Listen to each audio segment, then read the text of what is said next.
दोस्तों एस्ट्रॉइड को हम सभी लोग हिंदी में उल्कापिंड या फिर क्षुब्ध ग्रह कहते हैं।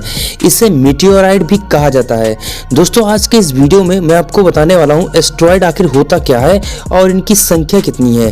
दोस्तों वीडियो में आगे बढ़ने से पहले आपको बता देना चाहता हूं, अगर आप चैनल पर नए हैं तो सब्सक्राइब जरूर कर लें और इसके साथ साथ बेल आइकन को भी जरूर दबा दें। ऐसे ही इन्फॉर्मेटिव अमेजिंग वीडियोज हमारे चैनल पर आपको मिलती रहेगी। तो चलिए दोस्तों आज के इस वीडियो को शुरू करते हैं।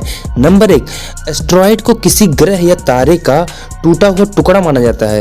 ये पत्थर या धातु के टुकड़े होते हैं जो एक छोटे पत्थर से लेकर 1 मील बड़ी चट्टान तक और कभी कभी तो एवरेस्ट के बराबर तक भी हो सकते हैं। नंबर 2, आकाश में कभी कभी एक ओर से दूसरी ओर अत्यंत वेग से जाते हुए अथवा पृथ्वी पर गिरते हुए जो पिंड दिखाई देते हैं उन्हें उल्का और साधारण बोलचाल में टूटते हुए तारे अथवा लूका कहते हैं। नंबर 3, कहते हैं कि हमारे सौर मंडल में करीब 20 लाख एस्ट्रॉइड्स घूम रहे हैं।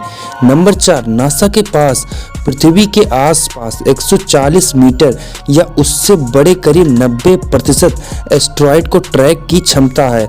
नंबर 5, हमारे सौर मंडल में ऐसी लाखों छोटी बड़ी चट्टानें हैं जो सूर्य की परिक्रमा करते हुए कई बार पृथ्वी के निकट आ जाती हैं, निकट से गुजर जाती हैं या उसके वायुमंडल में आकर जलकर टुकड़े टुकड़े होकर धरती पर गिर जाती हैं। नंबर 6, अतीत में हमारा जीवन इन उल्का पिंडों से कई बार समाप्त हो चुका है। एक बार फिर से वही खतरा मंडरा रहा है जो कि डायनासोर्स के जमाने में हुआ था। अंतरिक्ष में भटक रहा है सबसे बड़ा उल्का पिंड जिसका नाम है 2005 YU-55, लेकिन फिलहाल खतरा है एस्ट्रॉइड एपोफिस से। नंबर 7, अमेरिका में खगोल भौतिकी के हार्वर्ड स्मिथसोनियन सेंटर के डॉक्टर आर्विक शापिरो बताते हैं कि पृथ्वी को अतीत में कई बार इस तरह के पिंडों के साथ टक्कर झेलनी पड़ी है। वो कहते हैं कि इस तरह का सबसे पिछला प्रलयकारी पिंड 6.5 करोड़ साल पहले टकराया था। उसने ना जाने कितने जीव जंतुओं की प्रजातियों का पृथ्वी पर से अंत कर दिया था। डायनासोर इस टक्कर से विलुप्त होने वाली सबसे प्रसिद्ध प्रजाति है। समस्या यह है कि हम नहीं जानते कि कब फिर ऐसा हो सकता है।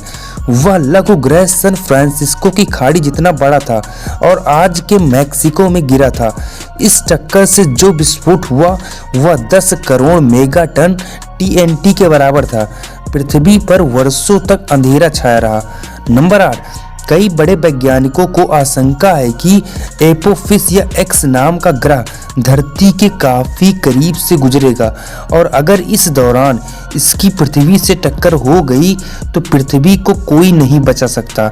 हालांकि कुछ वैज्ञानिक ऐसी किसी भी आशंका से इनकार करते हैं। वैज्ञानिकों का मानना है कि ब्रह्मांड में ऐसे हजारों ग्रह और उल्कापिंड हैं जो कई बार धरती के नजदीक से गुजर चुके हैं। नंबर 9, 1994 में एक ऐसी ही घटना घटी थी।